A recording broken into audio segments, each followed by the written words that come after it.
Others are fast-moving. Unlike other big rallies, Bit earlier at about 7 a.m., a group from the Coast Guard. Welcome to #PH2013. Today on Rappler, a bus falls off an elevated highway and lands on a van, killing at least 18 people. Kung talagang hindi nyo kayang makatiis na hindi magnakaw, at least ito man lang na tinamaan ng Yolanda, patawad na lang kasi misery ng ibang tao itong pinagpipiestahan ninyo. Rehabilitation czar Lacson says local officials are stealing funds meant for typhoon survivors. And Brandon Rios tests positive for a banned stimulant after his fight with Pacquiao.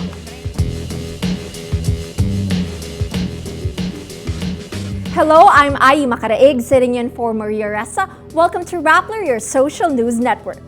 At least 18 people are killed after a bus falls off the Metro Manila Skyway early Monday and lands on top of a van plying the West Service Road of the South Luzon Expressway below.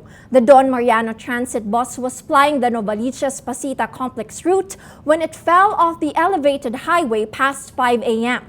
The police's highway patrol group says at least 16 people are injured. Citing a survivor's account, police say overspeeding caused the accident. The driver is said to have lost control of the bus, causing it to hit the railings and fall off the highway. The Land Transportation Franchising and Regulatory Board suspends the bus company's 78 units from operating pending an investigation. Presidential spokesperson Edwin Lacerde says the Transportation Department will investigate the accident and review the performance of the bus company. In July 2012, a Don Mariano bus also figured in an accident at the EDSA Ortigas flyover. 6 people were hurt in the incident. Less than a week after assuming office, rehabilitation czar Lacson begins work on typhoon-hit areas. He says his new title has no legal weight, but the former police chief is already going after alleged corrupt local officials. Katerina Francisco reports. The man with the toughest job after Super Typhoon Yolanda says he's not as powerful as the title sounds. Rehabilitation czar Lacson says his appointment has no legal weight. He also has no power over the budget. Lacson says the president appointed him through a memorandum order, not an executive order. An executive order has legal weight, which means one can file a case against anyone who defies it. Unlike an executive order, he says a memorandum order is purely administrative. But the former senator says this doesn't mean his hands are tied. Alam mo, senador ako for 12 years, Wala naman akong hawak na pondo ng line agencies doon. Wala rin namang legal weight yung aking pagiging senador except yung oversight function ng Congress. But nakapag-file naman kami ng kaso pag may mga shenanigans, pag may mga anomalies, we see to it that we guard against those, ang sabi ko nga kanina, yung mga kleptomaniacs of the world. A former police chief, Lacson says the crackdown begins.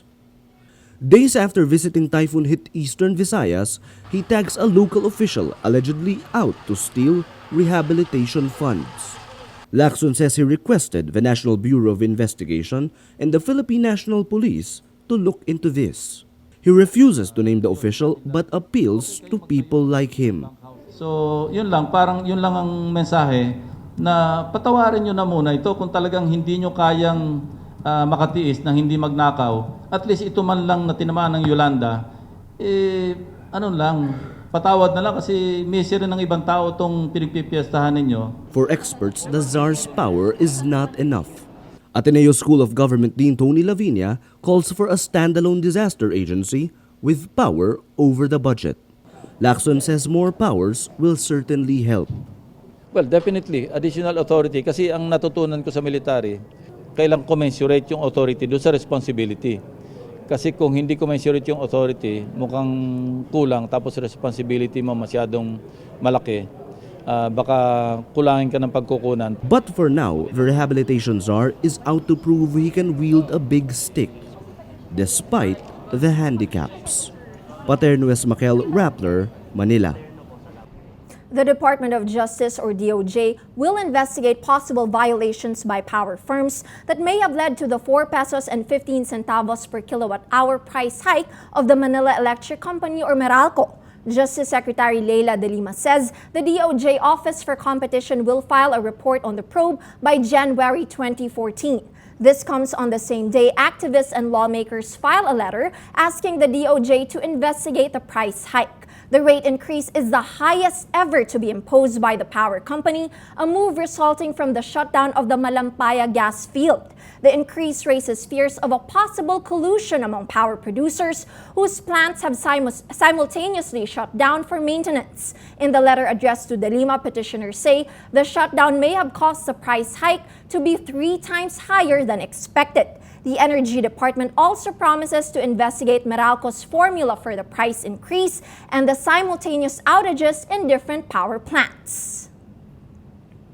U.S. Secretary of State John Kerry's trip to the Philippines will finally push through on Tuesday. Kerry's 2-day trip includes a visit to Tacloban City, which was badly devastated after Typhoon Yolanda, known internationally as Haiyan, cut through the Visayas and killed more than 6,000 people. Kerry will also discuss regional issues and humanitarian assistance for typhoon survivors. He canceled a planned visit to the Philippines in October because of a tropical storm. Nelson Mandela, South Africa's first black president, is laid to rest Sunday after a state funeral filled with tearful eulogies and vows to pursue his ideals of equality and justice. Mandela's casket was buried at the family plot in his rural boyhood home of Canoe. His family and around 450 selected guests attended the interment. A 21-gun salute and full military honor guard escort Mandela's coffin to the marquee, where 4,500 mourners said their final goodbyes to the man who led South Africa out of the apartheid era. Mandela's flag-draped casket was placed on cow skins, surrounded by 95 candles, each signifying a year of his extraordinary life.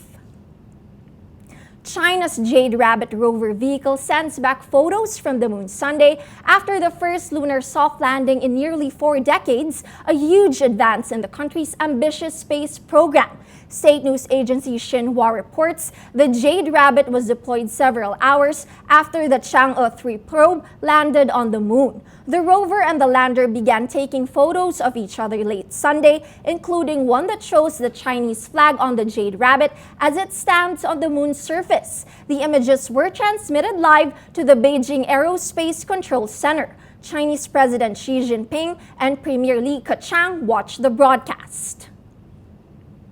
Let's now look at Rappler's Wrap for today, a list of the 10 most important events around the world you shouldn't miss. At number 6, Socialist Michelle Bachelet wins Chile's presidential elections on a platform of narrowing the gap between the rich and the poor. The 62-year-old takes office March 11 to succeed conservative billionaire President Sebastián Piñera for a term running through 2018. In 2006, Bachelet served as Chile's first woman president, but she left a lot undone, like dismantling more of the political and social legacy of the Pinochet era. At number 8, a 4th fatal World Cup stadium accident rocks Brazil after a young construction worker fell to his death while working on the roof of the $200 million Manaus Arena. Brazilian media reports the 22-year-old fell after a cable broke as he prepared to finish a night shift. The venue is 93% complete and has around 1,900 people working around the clock to finish its construction. The incident increases safety concerns as Brazil prepares for the football event. And at number 10, studio giant Sony reveals an expansion of its Spider-Man franchise to include spin-offs and sequels. The move aims to rival Disney's Marvel film world centered on the Avengers. Sony Pictures Entertainment names a team of 5 writers who will work to, quote, expand the universe for the brand. Sony also announces 2 spin-off films, Venom and the Sinister Six, focusing on villains in the franchise. For the full top 10, visit Rappler.com's The Wrap. American boxer Brandon Rios fails his post-fight drug test following his loss to Manny Pacquiao last November. ESPN.com reports Rios tested positive for a banned stimulant called methylhexanamine. It is said to be used as a dietary supplement and a performance-enhancing drug. Top-rank promoter Bob Arum says Rios has already been suspended by the Macau Commission, which was set up by the WBO to oversee the fight. Arum also says the banned stimulant was not a steroid-related substance, but something taken for weight loss. He also blames Rios' strength and conditioning coach Alex Ariza. Arum adds it is not the fighter's fault, it's the people who are conditioning him. He is following orders on what to eat and drink, so I don't blame him. Pacquiao also went through the voluntary Anti-Doping Association program and successfully completed it.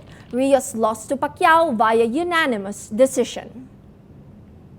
Sinag Pilipinas, the men's basketball team competing in the 2013 Southeast Asian Games, clinches gold after winning all of its 6 games. The team, composed of local basketball standouts like Ray Parks Jr., Kiefer Ravena, and Kevin Alas, caps off its dominant run with an 84-56 win over Malaysia Sunday. Sinag's average winning margin is 38 points. But overall, the Philippines sits 7th in the 11-country meet with 12 golds, 17 silvers, and 23 bronze medals. Thailand is on top with 57 golds, 44 silvers, and 46 bronze medals. Every story on Rappler has a mood meter which gives you 8 emotions to choose from. Click how you feel and your vote comes down to the mood navigator in the middle of the front page, which crowdsources the mood of the day. It also gives you the top 10 stories that got the most clicks.